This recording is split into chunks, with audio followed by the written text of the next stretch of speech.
வானத்தை கிழிக்கும் உயரத்தில் ஒரு தேவன் கருடத்தின் மீது அமர்ந்து உலகத்தை நோக்கி நிற்கிறார். அவர்தான் விஷ்ணு பகவான். இந்தோனேஷியாவின் பாலி தீவில் அமைந்துள்ள கருட விஷ்ணு கேன்சனா சிலை சுமார் 400 அடி உயரம் கொண்டது. ஆசியாவின் மிகப்பெரிய தெய்வ சிலைகளில் ஒன்று. புராணம் சொல்வது, கருடன் தனது தாயை விடுவிக்க தேவர்களிடம் இருந்து அமிர்தத்தை கொண்டு வந்தான். அந்த தியாகமும் விசுவாசமும் தான் இந்த சிலையின் ஆன்மா. இந்த சிலையை உருவாக்க 28 ஆண்டுகள் எடுத்தது. ஆயிரக்கணக்கான உலோக துண்டுகள் ஒரே ஆன்மாவாக இணைக்கப்பட்டன.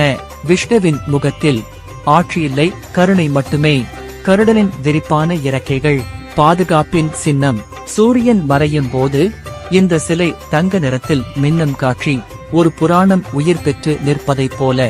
கருட விஷ்ணு கேன்சனா ஒரு சிலை அல்ல, அது தர்மம், தைரியம், பாதுகாப்பு என்று மனிதனுக்கு சொல்லும் ஒரு மௌன பாடம்.